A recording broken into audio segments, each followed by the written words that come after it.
ideas it can carry. But maybe we'll start with you, Zane, and talk a little bit about how you crafted the work and maybe the discussions that led up to kind of representing these sort of more kind of vague description that we have of it in the play. Well, the first thing that we did was we actually discussed the content of the play and the things that were in there that were prescient to creating the sculpture itself. So it was big, it was black, it was shiny, it was Iberian, it was monstrous, and that it was going to eat everything and was, going to take over the world essentially.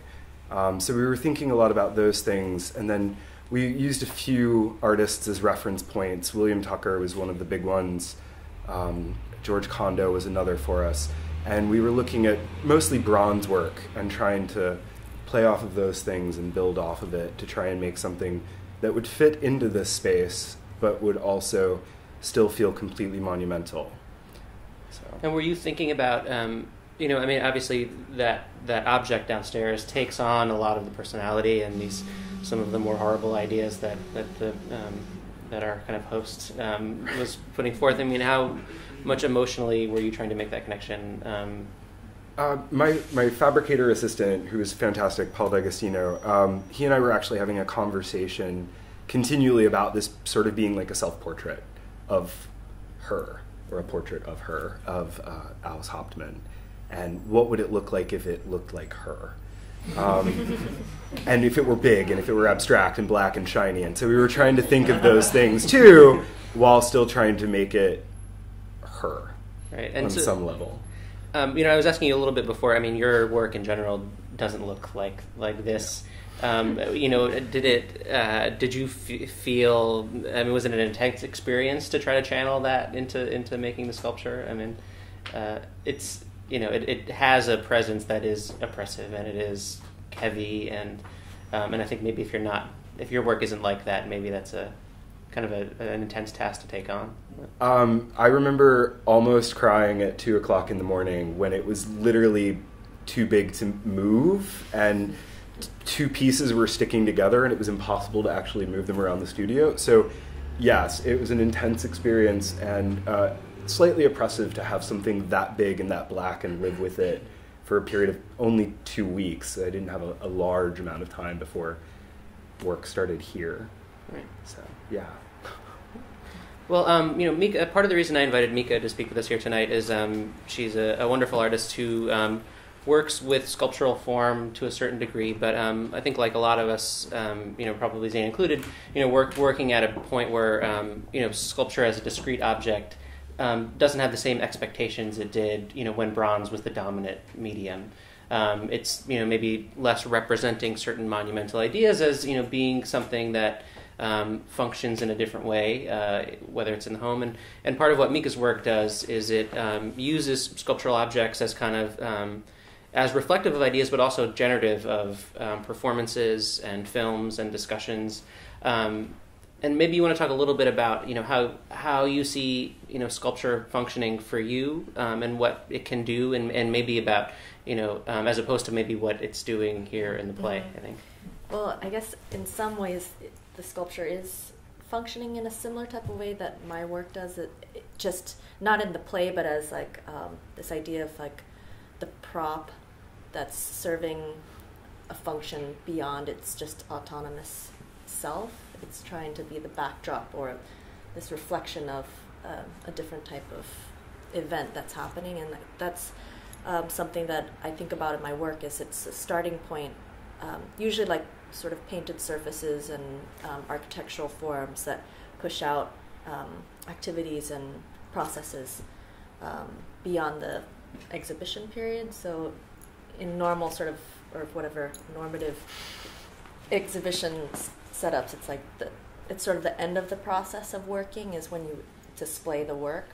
But with a lot of the projects that I do, or with the sculptures that I create, it's sort of set up in the room, and then that's the starting point for other types of activities like filmmaking or recordings or performance type events and things like that. I think that's definitely something that, sculpture in general since the 60s has taken on context and taken on as you know, as something that you take into consideration. To begin with, it's reflective of the architectural surrounding, but also, you know, the context of which it's displayed. And I think that's an interesting way about how this piece functions. It's you know, it is abstract, and it reads a certain way, not just because of you know, its actual form, but also because of the person who owns it. And then that idea about collection reflecting back on the object is something that I think is, you know, is really deployed really, really well in the play. But it's also something that I think, you know, but probably both of you as artists maybe have thought about. You know, what happens with an object once it leaves the studio, once it leaves the exhibition, once it is acquired by somebody who maybe doesn't come from the same place that, you know, you were when you were making it. Do you have any thoughts about that, or is that something that you think about when you're? A lot of my work tends to be on a smaller scale, so it's not something that generally comes up for me, which is both good and bad. But making work on a small scale, I often think about how people are going to use it, whether or not it blends into their atmosphere. And that's something that I've always thought was kind of interesting. I guess I never think about what happens if a collector acquires my work. Right. It doesn't happen that often anyway.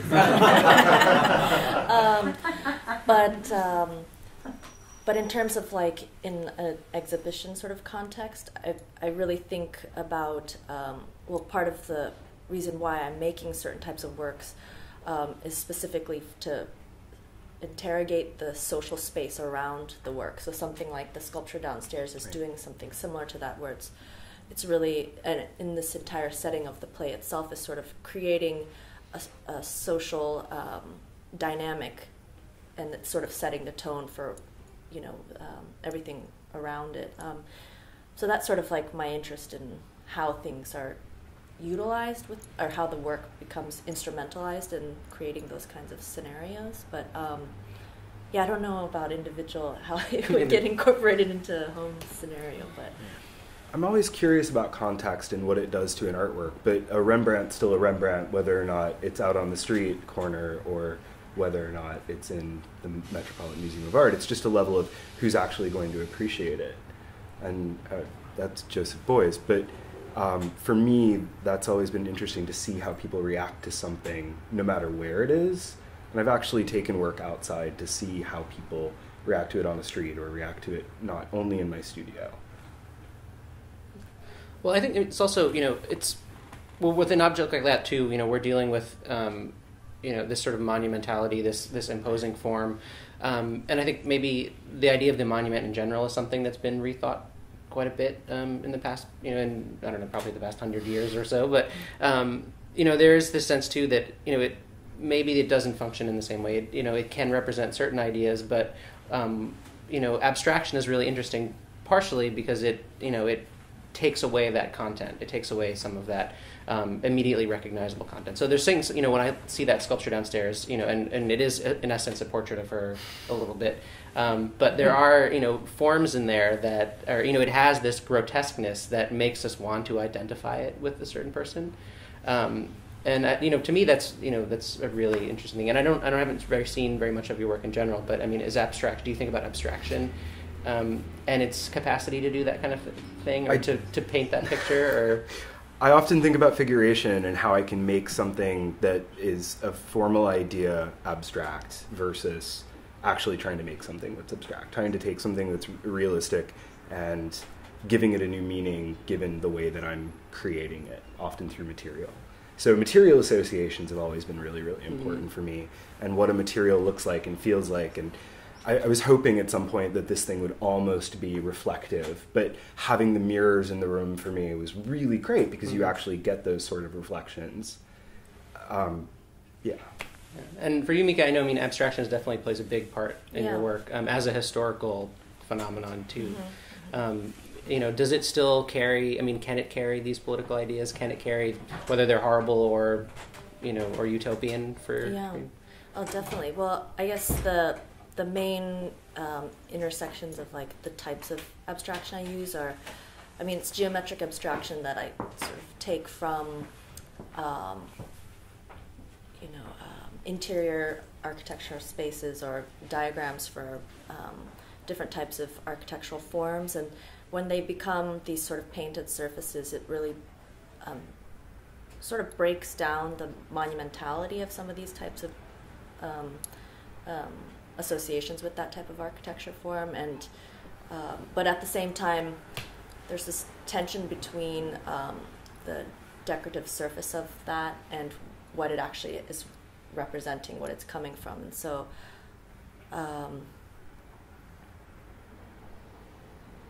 Yeah, I'm sort of in between those two. You know. Yeah, it's sort of like hovering between those two things, those zones of like presenting those spaces and finding a way to instrumentalize that abstraction for another purpose, to show the continuation of a sort of these types of like social scenarios that we're contending with, the legacies of like a modernist monumentality, or something that started with, as a sort of utopian ideal, but of course, as these things have unraveled over time, and seeing those consequences, I guess. Yeah. No, I mean, something that I thought a lot about when I was reading the play, and I think, and thinking about the work and thinking about this sort of abstract sculptures, is the way that abstraction, has these kind of contingent meanings, or these very transient meanings, and how it easily can be adopted for other things. And I thought a lot about abstract expressionism and how that was taken on by the U.S. government at a certain point as this kind of representation of what Americanness is and what American art could be. But also, there's been a lot of work done by abstract artists too that was trying to memorialize certain events historically. I've been thinking specifically about, there's a really wonderful book by Mark Godfrey on abstraction and the Holocaust, and what, abstract artists can say about something like that, and, both, the failures of it to maybe represent the Holocaust in certain ways, but also how that kind of, contingent meaning can be something that's very productive, and the discussions that it can make can be very productive. And I think, the sculpture in the show is a pretty good example of how that can function, both positively and negatively. Yeah, it's sort of a thin line between, a thin line between where the context of the artist is sort of changed when it's brought into, or the intention of the artist is changed by the context in which it is come into. And with some of my work, I think about how it's more of like an infiltration by using things like abstraction as like, if it does enter into the home, it's something like almost like the fake of the real, a painting that's not really a painting, for instance, or if it's a painting that's a wall, then it's something that it becomes a barrier, or a sort of like clunky, cumbersome thing, sort of, I guess, a little bit like the sculpture downstairs. It serves as hopefully an irritant of an object, rather than just like the sort of ease of flowing into the decor of an interior space of a collector's home, I guess. Right. Yeah, no, sculpture is the barrier, or the kind of, the physical obstruction that you're dealing with in space. But so what do you feel about this sculpture as compared to what you do? I mean, like, how do you, when you're making an object for this context, like, what does the object mean to you now that it's like? It's weird to continue to see it. I keep seeing images of it, and they pop up, on my computer, because I photographed it a lot as I was working on it. For me, it's just a really strange object. And it was a really great project to work on, because I had to try and encapsulate a lot of different ideas that weren't my own. Having a project that's someone else's is an interesting thing to work on, because you can play with it and you can make it something that you would never do in your entire life. So it's a good way to play. It's a good way to just experiment and try things that you would never, ever do in your own work. That's how it gets exciting to me. Yeah, no, it was interesting too that to hear you talking about George Condo as being one of the things, because George is an artist that I know very well. And the funny thing about George's work too is because he does these sort of portraits that are, of seemingly wealthy collectors and people, and he's obviously very popular amongst that set, but they're grotesque and horrible, sort of in the same, deliberately in sort of the same way. And you just sort of wonder sometimes whether the collectors know that it's, at least 50% about that, putting the mirror on them. But, I'm sure Kanye West is a little aware of that. Absolutely. Yeah. So, Raph, I had a question for Mika primarily, but then too, when you're making a piece, do you start and think, I want to describe something political, and then you make the piece? Or do you start making a piece of art and then maybe the theme will emerge from that? So it's sort of chicken or egg sort of? It's more that I start with the idea and think about the sort of like maybe not necessarily just the political, but the sort of the critique that I'm trying to, or not even just critique, the interrogation of whatever specific thing that I'm looking at, and then start to figure out what the object will be based on that kind of the particular idea I'm trying to explore, I guess. But I do have, that said, like I do have like work types that I keep using or going back to, like the form of the wall panel or the shell of a painting type of thing. Those types of objects are something that I continue using and going back to, but I'll keep sort of modifying or expanding on those different basic forms with some specificity of a specific project in mind.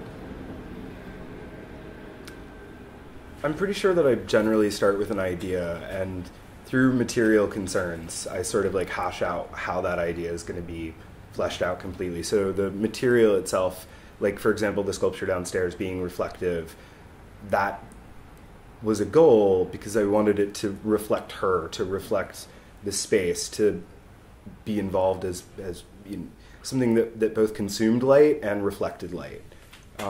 So that's one example. But other work, the idea is principle, and then the material informs how it's going to be shaped and structured and what it's actually going to look like or what it's going to be representative of.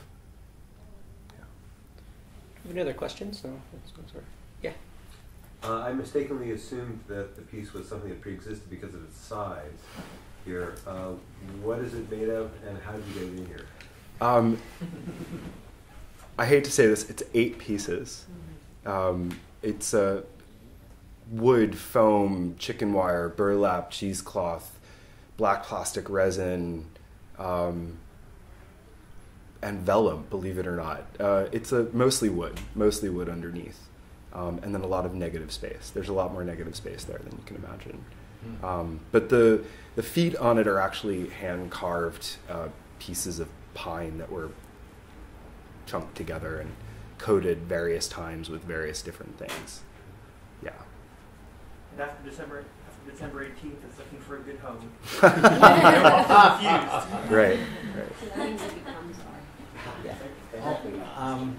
When we were looking at it before the show, I said to my friend Douglas, I said, that's the shoe that the little old lady lives in.